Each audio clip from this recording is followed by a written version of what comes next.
அதில் ஷேக் ஹேசல்மியுடைய இல்ம், அவங்களுடைய மன்ஹஜ், இதை பற்றி அவங்களுடைய முக்கியமான உஸ்தாத், அவங்களுடைய முதல் ஷேக் சலஃபி ஷேக் முஹம்மது மஹதி இஸ்தாம்பூலி ரஹிமஹுல்லாஹ் தஆலா அவங்க ஒரு விரிவான ஒரு லெட்டரை கொடுத்திருக்கிறாங்க, ரெக்கமெண்டேஷன் லெட்டர், தஸ்கியா. அதோட ஸ்கேன்டு காப்பி ஷேக்குடைய சைட்ல இருக்கு, darsalaf.website.com. அதே போல ஷேக் ரபி இப்னு ஹாதி அல் மத்ஹலி தானாவே முன் வந்து நீங்க தாவால இருக்கிறீங்கல்ல, உங்களுக்கு இது தேவைப்படும் என்று அவங்களாவே எழுதி கொடுத்த ஒரு தஸ்கியா இருக்குது. அதனுடைய ஸ்கேன்டு காப்பி இங்கிலீஷ் டிரான்ஸ்லேஷனோட இருக்குது ஷேக்குடைய சைட்ல. இது இல்லாம ஷேக்கை சந்திச்சவங்க, உதாரணத்துக்கு அபு உமர் உஸாமா இப்னு அத்தியா அல் உதைபி, அவங்க ஷேக்கை பற்றி சொல்லி இருக்கிறாங்க. ஷேக் முஹம்மது இப்னு அப்துல் வஹாப் அல் அகீத் மதீனா யூனிவர்சிட்டியில அகீதா டிபார்ட்மெண்ட்ல அவங்க அசோசியேட் ப்ரொஃபஸரா இருக்கிறோம். ஷேக் முஹம்மது இப்னு அப்துல் வஹாப் அல் அகீத் ஹஃபிஸஹுல்லாஹ் தஆலா அவங்க ஷேக் ஹேசல்மி அவங்க வந்து அஹ்லுல் இல்ம்ல உள்ளவங்க, ஆலிம் என்றெல்லாம் சொல்லி இருக்கிறாங்க. இதெல்லாம் சவுதியில் உள்ளவங்க அவங்களை சந்திச்சு சொன்னது. அதே போல அல்லாமா ஸைத் இப்னு ஹாதி அல் மத்ஹலி, இன்றைக்கு 80 வயசுக்கு மேல உள்ள ஒரு பெரிய ஆலிம் சவுதியில இருக்கிறாங்க, ஜீசான்ல. அந்த அல்லாமா ஸைத் இப்னு ஹாதி அல் மத்ஹலியுடைய மகன் அலி இப்னு ஸைத் அல் மத்ஹலி இலங்கைக்கு நேரா வந்தாங்க. 2 வாரம் ஷேக்கோட இருந்தாங்க, அவங்க கிளாஸ் எல்லாம் எடுத்தாங்க. எடுத்துட்டு கிளம்பும் போது நீங்க வந்து ஷேக் ஒரு சலஃபி ஷேக், இவங்க சலஃபி ஷேக், சலஃபி ஆலிம், இவங்கள்ட்ட இல்ம் எடுத்துங்க, இவங்க தாவாக்கு ஒத்துழைங்க என்றெல்லாம் சொல்லி அந்த ஆடியோ ரெக்கார்டிங் அப்படியே வெப்சைட்ல இருக்கு. அவங்க அரபியில சொல்றதே இருக்கு. நேர்ல சந்திச்சு பேசினவங்களுடைய ஒரு ஆலிமுடைய பேச்சு. அதே போல ஷேக் முஹம்மது இப்னு ரம்ஸான் அல் ஹாஜிரி, அவங்க ஜுபைல இருக்கிறாங்க, சவுதியில பல உலமாட்ட படிச்சவங்க. அவங்களும் ஷேக் ஒரு சலஃபி ஷேக், அவங்க கிட்ட கற்றுக்கொள்ளுங்கள் என்று சொல்றாங்க. ஷேக்கை சந்திச்ச சலஃபி ஆலிம்கள் ஷேக் ஒரு ஆலிம் என்று அஹ்லுல் இல்ம் என்றும் சொல்லிதான் சொல்லி இருக்கிறாங்க. அவங்களுடைய தாவா சுத்தமான சலஃபி தாவா, அவங்களுக்கு ஒத்துழைகள் என்று தான் சொல்லியிருக்காங்க. இதுதான் இந்த தேவ்பந்தி முஃப்தி முபஷிர் காசிமிக்கு நாங்கள் கொடுக்கக்கூடிய பதில். ஷேக்கையை பார்க்காதவர் அவர் சொல்றார், ஹேசல்மிக்கு அரபி தெரியாது. நான் நேரில் போய் சொன்னேன், இந்த இதெல்லாம் கிதாபெல்லாம் படிச்சிருக்கேன், அதெல்லாம் இல்லை அப்படின்ட்டு மறுக்கிறார் பிடிவாதமாக. அதுல என்ன பிரச்சனை, முஃப்தி உமர் ஷரீஃப் வந்து சலஃபியா, ஹேசல்மி இல்மும் கிடையாதா, சலஃபியும் இல்லையா, அரபியும் தெரியாது. அதான் கேட்கிறோம், முஃப்தி உமர் ஷரீஃப் காசிமி யார்கிட்ட படிச்சார்? ஹேசல்மி யார்கிட்ட படிச்சாங்க? அதனுடைய சுருக்கமா ஒரு லிஸ்ட நான் கொடுத்துட்டேன், இது எனக்கு தெரிஞ்சு. அதான் கேட்கிறோம், முஃப்தி உமர் ஷரீஃப் காசிமி யார்கிட்ட படிச்சார்? எந்த சலஃபி ஆலிம்கிட்ட படிச்சார்? அவர் படிச்சது தேவ்பந்துல, அவர் படிச்சது மெட்ராஸ்ல இருக்கிற ஹாஷிமுல் ஹுதா மதரசால. அப்புறம் அங்கேருந்து தேவ்பந்துல போய் படிச்சாரு. அங்கே தேவ்பந்துல ஃபாதில் கோர்ஸ் 2 வருஷம் முடிச்சுட்டு அங்கேயே முஃப்தி கோர்ஸ் முடிச்சாரு. அவர் ஒரு தேவ்பந்தி, தன்னை சலஃபி என்று அவர் அடையாளம் காமிக்க முயற்சி செய்யறார். எங்களுக்கு தெரிஞ்சு ஒரு சலஃபி ஷேக் படிச்சானா ஷேக் Abu Khalid Walid ibn Saif ibn Nasr கிட்ட படிச்சேன். அவங்க யாருக்கு? அல்பானியோட ஸ்டூடெண்ட். அவங்கள்ட்ட ஃபத்ஹுல் பாரி படிக்க போனார் பஹ்ரைன்ல 2005ல. 3 மாசமா அவங்க ஃபத்ஹுல் பாரி நடத்துறாங்க, மார்னிங் டு ஈவினிங், காலையில சாயங்காலம் வரைக்கும். அதுல 2 வாரம் லேட்டா போய் ஜாயின் பண்ணாங்க. ஃபத்ஹுல் பாரியை விளங்குறதுக்கு முஃப்தி உமர் ஷரீஃப் காசிமிக்கு கல்வி கிடையாது. இதை எப்படி சொல்றேன்னா, ஃபத்ஹுல் பாரி படிக்கணும்னா உங்களுக்கு முதல்ல உஸூல் ஹதீஸ் தெரியும், ரெண்டாவது அஹ்லுல் ஹதீஸ் உடைய உஸூல் ஃபிக்ஹ் தெரியணும். இவர் அஹ்லுல் ஹதீஸ் ஒரு ஹனஃபி உஸூல் ஃபிக்ஹ் சரியா அறியாதவர். இவர் உஸூல் ஹதீஸ் சுத்தமாக தெரியாது இவருக்கு. எப்படி சொல்ற, 2004ல எனக்கு நண்பராக இருந்த ஒருத்தர் மெட்ராஸ்காரத்தா ராயப்பேட்டையில் இருக்கிறாரு. அவர் ஷேக் முஹம்மது இப்னு ஜமீல் ஸைனுடைய மன்ஹஜ் ஃபிர்கத்து நாஜியா என்ற கிதாப், அது இங்கிலீஷ்ல வந்திருக்குது, methodology of the saved sect என்ற பெயர்ல. அது தமிழ்ல கொண்டு வரணும்னு ரொம்ப ஆசைப்பட்டு, அது பழைய டிரான்ஸ்லேஷனோட இலங்கையில அந்த டிரான்ஸ்லேஷனை எடுத்துட்டு இந்த அரபி ஒரிஜினலையும் கொடுத்து முஃப்தி உமர் ஷரீஃப் காசிமிட்ட கொடுத்து டிரான்ஸ்லேட் பண்ண சொன்னார். அவர் ஒரு 4-5 மாசம் வச்சிருந்து ஒரு டிரான்ஸ்லேஷனை முடிச்சு கொடுத்துட்டார். ஆனா என்னோட நண்பருக்கு சந்தேகம், இவர் சரியா செஞ்சாரா இல்லையா. அப்ப என்ன பண்ண, நண்பரை என்னைய செக் பண்ண சொன்னேன். அதனுடைய பழைய தமிழ் டிரான்ஸ்லேஷன், இங்கிலீஷ் டிரான்ஸ்லேஷன் இதெல்லாம் கொடுத்து கிராஸ் செக் பண்ணுங்க. அந்த சமயத்தில் எனக்கு அரபியும் அப்படி ஒன்றும் தெரியாது, கிராஸ் செக் பண்ணுங்க இருக்கிறத வச்சு என்று சொன்னேன். நான் கிராஸ் செக் பண்றேன், முழு சாப்டரே டிரான்ஸ்லேஷன்ல இல்ல, நடுவில் பல பேராகிராஃப் டிரான்ஸ்லேஷன்ல இல்ல, அது அந்த டிரான்ஸ்லேஷனும் ரொம்ப சுமார். இதெல்லாம் கூட ஒரு பக்கம். பிரச்சனை என்னன்னா, அங்கே ஷேக் முஹம்மது இப்னு ஜமீல் ஸைனு சில ஹதீஸ்களை கொடுக்கும்போது இது திர்மிதியில இருக்குது என்று சொல்லி இமாம் திர்மிதி அந்த ஹதீஸுக்கு தரம் என்னன்னு சொல்லி இருப்பாங்க, இது ஹசன் சஹீஹ் என்று சொல்லுவாங்க. இமாம் திர்மிதி ஹதீஸுக்கு கொடுக்கக்கூடிய அந்த வார்த்தைகள் முஸ்தலஹ் அது கொஞ்சம் வித்தியாசமா இருக்கும் மற்ற இமாம்களை விட. ஹசன் சஹீஹ், ஹசன் கரீப், இப்படி எல்லா வார்த்தைகளும் அவங்க பயன்படுத்துவாங்க. இது திருமிதிக்கு மட்டும் உள்ள முஸ்தலா. மற்ற ஹதீஸ் கிதாபுகள்ல மற்ற இமாம்கள்ல இதை பயன்படுத்தி பார்க்க முடியாது. இவருக்கு அது தெரியல. ஹசன் சஹீஹ் வர்ற இடத்துல எல்லாம் என்ன பண்ண, ஹசன் அடிச்சு வச்சிருந்தார். ஏன்னா ஹதீஸ்ல ஹசன் இருக்கணும், சஹீஹ் இருக்கணும். இது ஹசன் சஹீஹ் அப்படின்ட்டு ஒரு 6 இடங்கள் அது மாதிரி வரும், அதே மாதிரி அடிச்சு வச்சிருந்தார். பார்த்துட்டு ரொம்ப அதிர்ச்சி ஆயிடுச்சு. இவர் திருமிதிக்கு இஜாசா வச்சிருக்கிறார், இவர 6 கிதாபுக்கு இஜாசா வச்சிருக்கிறார். புகாரி, முஸ்லிம், அபூ தாவூத், திர்மிதி, நஸாயி, இப்னு மாஜா தேவபந்துல படிச்சதால சொல்றாங்க. தேவபந்துல படிச்சதுடைய நிலைமை தான். உஸூல் ஹதீஸே தெரியாம திர்மிதிக்கு இஜாசா வச்சுக்கிறான். திர்மிதில ஹசன் சஹீஹ் கூட வர்றதுன்னு தெரியாம ஹசன் சஹீஹ் வர்ற இடத்துல ஹசன் அடிச்சு சஹீஹ் மட்டும் விட்டு வச்சிருக்கிறார். நான் அவர்கிட்ட சொன்னேன், உஸூல் ஹதீஸ் எல்லாம் படிச்சுக்கிட்டா நல்லதா இருக்கும் என்று அப்பவே சொன்னேன். இது வரைக்கும் படிச்சதாக தெரியுது. அந்த சூழல்ல தான் அவரு போனார் ஃபத்ஹுல் பாரி படிக்க. இவருக்கு ஹசன் சஹீஹ்னால என்னன்னு தெரியாது. இவர் ஃபத்ஹுல் பாரி என்ன படிப்பார், என்ன விளங்குவார்? அதான் அரபி மட்டும் வச்சுக்கிட்டு, தனக்கு அரபி பேச தெரியும் என்பதை வச்சுக்கிட்டு அவர் அரபி மாதிரி ட்ரெஸ் பண்ணி இந்த மாதிரி மேல ஒரு துணியை போட்டு பேசுவார். இதான் முஸ்லிம் விஷயம். இதை எங்க பேசுவார்? இங்க. சவுதிக்கு போனவர் பண்ற வேலை என்ன தெரியுமா? பேண்ட போட்டு, டிஷர்ட் போட்டு, கூலிங் கிளாஸ் போட்டு, ஆலிம் உண்டாக்க பேண்ட் ஷர்ட் போடக்கூடாது ஒரு இமேஜ் ஏற்படுத்தி வச்சிருக்கிறாங்க அப்படின்னு இவர்கிட்ட தான் பேசிட்டு இருக்காங்க. 2 பேரும் ஒன்னா தான் ஆட்சி செஞ்சாங்க. அதோட நிக்காம போட்டோக்கு போஸ் வேற. இவர் மொபைல்ல ரொம்ப வருஷமா இருந்துச்சு. இது என்ன, இங்க ஒரு வேஷம் அங்க ஒரு வேஷம். தாவா பத்தி வரணும் அப்படின்னாக்கா உடனே அம்மாமா போட்டுக்க வேண்டியது, சௌப போட்டுக்க வேண்டியது, அரபியா பிடிச்சி அடிச்சு பேச வேண்டியது. என்ன யாருக்கும் அரபி தெரியாது இல்ல. இதே சவுதிக்கு போயிட்டா எந்த ஆலிமையும் பாக்குறது கிடையாது. வருஷம் வருஷம் ஏதோ ஒரு ஹஜ் சர்வீஸ்ல கைடா போயிடுவார். இவர் டைம் தேடிக்கலாம், சவுதிக்கு போகல, ஹஜ் சர்வீஸ்ல கைடா போனா வருமானம் போவார். ஒரு வருஷம் தைபா சர்வீஸ், ஒரு வருஷம் இந்த சர்வீஸ், இதை மாத்தி மாத்தி போயிட்டு வருவார். எந்த ஆலிமும் சந்திக்க மாட்டார். ஹஜ் சமயத்துல எவ்வளவு உலமா ஹரம் ஷெரீஃப்க்கு வருவாங்க, எந்த ஆலிமும் சந்திக்க மாட்டார். அல்லவா போய் சந்திக்கலாம், வானான்னு பிடிச்சி உட்கார வச்சிருவார். அதுக்கு ஒரு சாட்சி விரைய பிடிச்சி உட்கார வச்சார். அப்படித்தான் இதுதான் இவர் செய்யற வேலை. ஆனா நானும் ஆலிம் அப்படின்னு சொல்லி பேசுவார். இவர் இங்க ஒரு வேஷம் அங்க ஒரு வேஷம் போடுவார். இவருக்கு இல்மும் கிடையாது. இவர் படிச்சது தேவபந்தில், ஆனா சொல்றது நான் சலஃபி, நான் சலஃபி. ஷேக் யஹ்யா சில்மி சலஃபி தாவாவை தமிழ் பேசக்கூடிய மக்கள் மத்தியில நடத்தது ஆரம்பிச்சு 98ல, 1998ல. அப்பெல்லாம் இவர் தேவபந்தி. அப்பெல்லாம் இவர் சிங்கப்பூர்ல உட்கார்ந்து இருக்கிறார், இங்க வரவே இல்லை. ஆனா இவர் திடீர்னு வந்தாரு, தான் ஹுதான் ஒன்று போட்டாரு, 3 கிதாபு தமிழ்ல மொழிபெயர்த்து போட்டாரு. அதுல இருந்து ஆரம்பிச்சிருச்சு இவர் சலஃபி ஷேக். சரி, ஒரு சலஃபின்னு என்ன செய்யணும்? யஹ்யா சில்மி ஒரு சலஃபின்னு தெரிஞ்சா சலஃபியும் ஒத்துழைக்கணும். ஷேக் யஹ்யா சில்மி இவரோட அதிக இல்முடையவங்கன்னா அவங்களுக்கு கீழே இருந்து ஒரு தாவா செய்யணும். இல்ல இவர் அதிக இல்முடையவரா இருந்தா அவங்க 2 பேரும் ஒத்துழைச்சிக்கணும். அவங்க இங்க வந்தா இவங்களுக்கு கீழே இருந்து தாவா செய்யணும். இதுதான் சலஃபிகள் செய்யறது. இவர் என்ன செய்யறாரு? அதுக்கு பதிலா யஹ்யா சில்மி சலஃபியே இல்ல, இல்மே கிடையாது, அரபியே தெரியாது. இதெல்லாம் என்ன? ஷேக் யஹ்யா சில்மி சந்திக்காமலே. நீங்க ஏன் சந்திக்காமலே பேசுறீங்க? நீங்க நேர்ல சந்திங்களா, நான் ஏற்பாடு பண்றேன்னு போன வருஷம் ஜனவரியுடைய ஆரம்பத்துல நான் போய் பேசுறேன். 3ஆம் தேதி அல்லது 4ஆம் தேதி நேர தாலுதார் போய் பேசுறேன். இல்ல நான் நாளைக்கு ஊருக்கு போறேன்.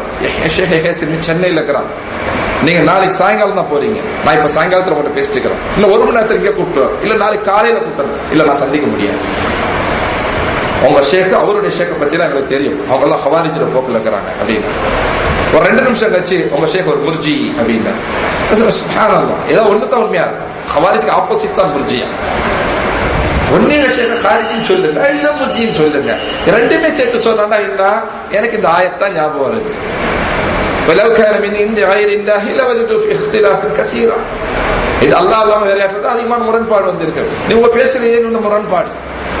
ஹாரிஜின்றீங்க, உடனே முர்ஜின்றீங்க. இல்ல நான் சந்திக்க முடியாது அப்படின்னு சத்தம் போட்டு அது அகம்பாவமா பேசிட்டு போயிட்டார். இவர் செய்யறது என்ன? இவர் யார்கிட்ட சலஃபியா படிச்சாரு போல எங்களுக்கு அதெல்லாம் ஒன்றும் தெரியாது. ஷேக் அபூ ஹாலித் வலீத் இப்னு ஸைஃப் இப்னு நஸ்ர்ட்ட படிச்சாங்க. அந்த ஒரு 2.5 மாசம் அபூ ஹாலித் வலீத் இப்னு ஸைஃப் இப்னு நஸ்ர் கிட்ட 2.5 மாசம் ஃபத்ஹுல் பாரி படிச்சே இவர் ஒரு ஷேக் ஆயிடுவார், சலஃபி ஆயிடுவார். ஆனா ஷேக் யஹ்யா சில்மி சவுதியில உட்கார்ந்து ஆலிமல ஆலிமா போய் உட்கார்ந்து படிச்சுக்கிட்டு இருப்பாங்க. யஹ்யா சில்மிக்கு அரபி தெரியாது, சலஃபியாவுக்கும் தெரியாது. அவர் ஹாரிஜியா இருப்பார், முர்ஜியா இருப்பார். இது என்ன இது அநியாயம்? இது என்ன தெரியுமா? இது ஒரு மன்ஹஜ். உமர் ஷரீப் காசிமி போற ஒரு மன்ஹஜ். அதுல அவருக்கு சலஃப் இருக்கிறான். அது யார் தெரியுமா? ரசூலுல்லாஹி ஸல்லல்லாஹு அலைஹி வஸல்லம் மௌத்துக்கு பிறகு அபூபக்கர் ரலியல்லாஹு அன்ஹு ஆட்சிக்கு வந்தாங்க. அவங்க மௌத்துக்கு பிறகு உமர் ரலியல்லாஹு அன்ஹு கலீஃபாவாக வந்தாங்க. அதற்கு பிறகு உஸ்மான் இப்னு அஃபான் ரலியல்லாஹு அன்ஹு கலீஃபா வர்றாங்க. அந்த நேரத்துல யமன்ல ஒருத்தர் முஸ்லிம், நானும் முஸ்லிம் என்று சொல்லிட்டு வந்தோம். அவன் பேர் அப்துல்லாஹ் இப்னு சபா. இவன் முஸ்லிமான என்ன செய்யணும்? ஏற்கனவே தனக்கு முன்னாடி முஸ்லிமாக இருந்து அல்லாஹ்வுடைய ரசூலோட வாழ்ந்து அல்லாஹ்வுடைய ரசூலுடைய 2 பெண்களை நிக்கா முடிச்ச, அதுக்காக தன்னுடைய பொருளாதாரத்தை தியாகம் செஞ்ச, ரசூலுல்லாஹ்வுக்காக அந்த தீனுக்காக உடம்பெல்லாம் அடி வாங்கின அந்த உஸ்மான் ரலியல்லாஹு அன்ஹு அவங்களோட போய் அவங்கள வலுப்படுத்தி இருக்கு. மாறாக இவன் செய்தது என்ன? உஸ்மான் ரலியல்லாஹு அன்ஹு பற்றி அவதூறு பரப்பணும். அவர் நேர்மையா இல்ல, அவர் குடும்பத்தை தூக்கி பிடிக்கிறாரு, அவர் இப்படி இல்ல அப்படி இல்லன்னு கூட்டத்தை திரட்டி ஒரு 2000 பேரை திரட்டி ஈராக்கிலையும் எகிப்திலையும் கடைசியில் உஸ்மான் ரலியல்லாஹு அன்ஹு கொலை செஞ்சாங்க. அவர்கள் தான் அலி ரலியல்லாஹு அன்ஹுக்கும் ஃபாத்திமா ரலியல்லாஹு அன்ஹாவுடைய படைகளுக்கு மத்தியில் சண்டை ஏற்படுத்துறது. இங்க கொஞ்சம் பேர் அங்க கொஞ்சம் பேர் 2 பக்கம் இருட்டில் அம்பு விட்டுட்டு சரி இவங்க தாக்க நினைச்சு அவங்க அடிக்க, அவங்க தாக்க நினைச்சு அடிக்க குழப்பத்தை உண்டு பண்ணது. அந்த குழப்பத்தில் ஜுபைர் இப்னு அவ்வாம் ரலியல்லாஹு அன்ஹு கொலை செஞ்சார். இதெல்லாம் இவனுடைய வேலை. இவன் யாரு? நான் முஸ்லிம், நான் அலி ரலியல்லாஹு அன்ஹு நேசிக்கிறேன், அவங்களுக்கு சப்போர்ட் பண்றேன்னு பேசிக்கிட்டு இத்தனை வேலையுமே அப்துல்லா இப்னு சபா செஞ்சான்.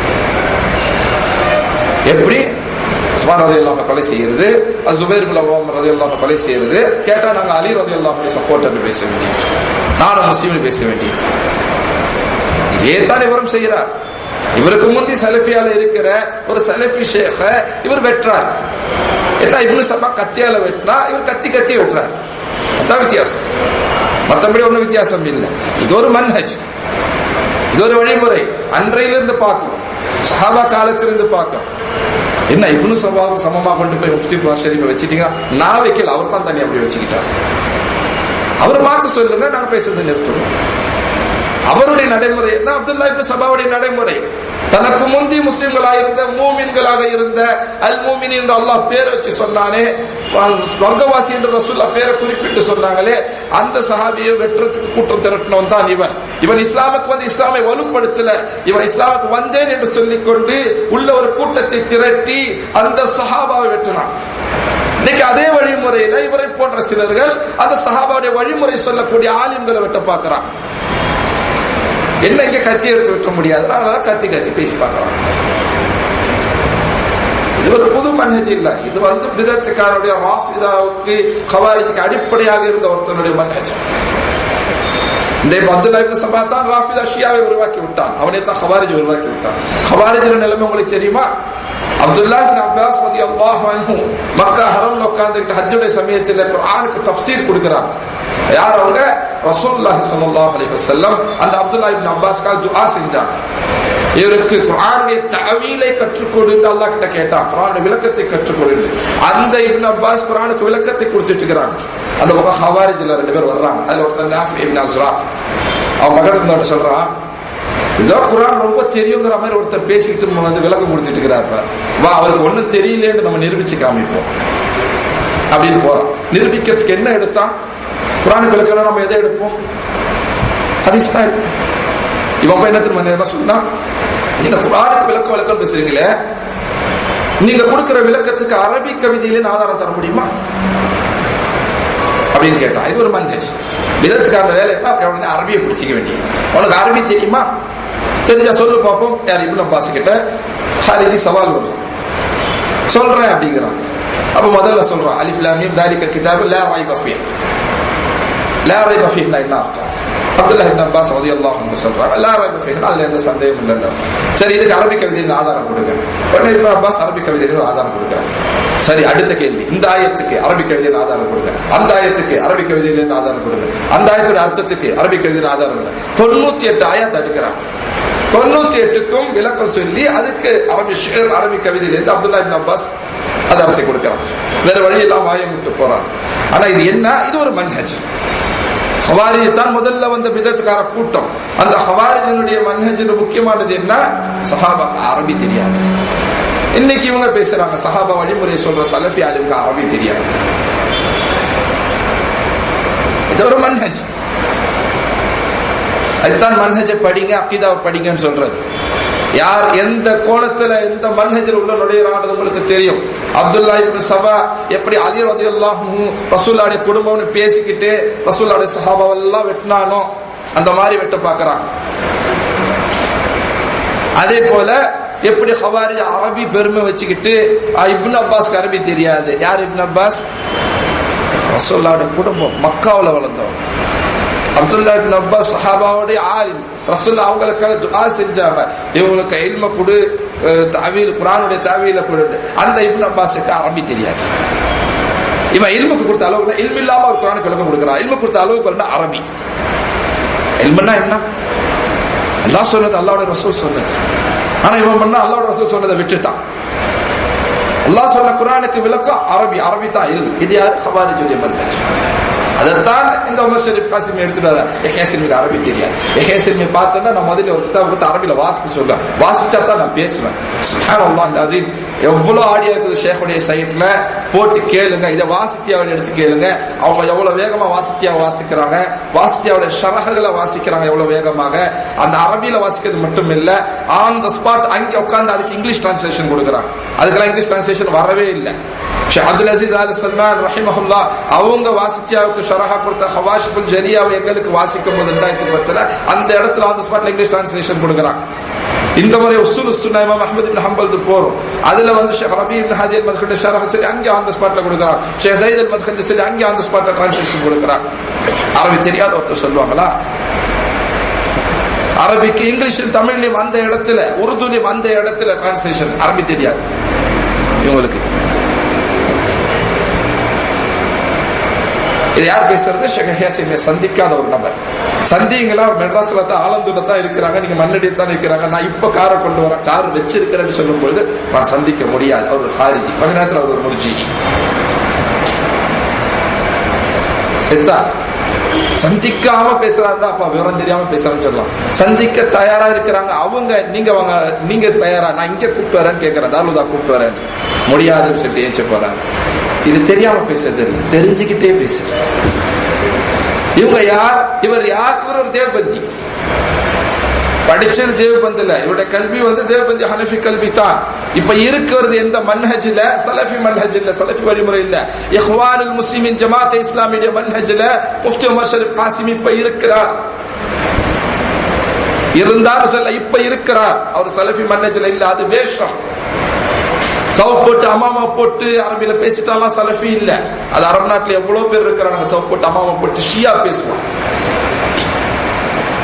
தேவையா இருந்தா அமாமா போடுவான், அப்போதான் தலைப்பா தான் கட்டுவான். அவன் கொள்கைன்னு ஒண்ணு இருக்குது, தகியா, மறைச்சிக்கிட்டு ஏமாத்துறது. அந்த மாதிரி இவங்களும் இங்க அங்க பேண்ட போட்டு இங்க அமாமா போடுறாள் இருக்கிறாங்க. அதுல ஒருத்தர் உமர் ஷரீப் காசிமி. அவர் என்ன செய்யறார்? அவர் இஹ்வானி. எதை வச்சு சொல்ற? இஹ்வானினா ஜமாத் இஸ்லாமினாலும் ஒண்ணுதான். இவங்க என்ன செய்வாங்க? அகீதா மன்ஹஜ்க்கு முக்கியத்துவம் தர மாட்டாங்க, அதை மதிக்கிற மாதிரி காட்டுவாங்க. ஆனா யார் அகீதா மன்ஹஜ பேசுறாங்களோ அவங்கள தாக்குவாங்க, அந்த தாவாவை பலகீனப்படுத்துவாங்க. அதுல உறுதியா இருக்கிறவங்கள பார்த்துட்டு இவங்களுடைய கடுமை காரணமாக முஸ்லிம் மத்தியில பிளவு ஏற்படுது என்று பேசுவாங்க. அஹ்லுஸ் சுன்னா மத்தியில பிளவு ஏற்படுது என்று பரப்புவாங்க. இது இஹ்வான் முஸ்லிமுடைய வேலை. அவனுடைய நோக்கம் என்ன? சலஃபியா தவிர எல்லாத்தையும் ஏற்றுப்பான்.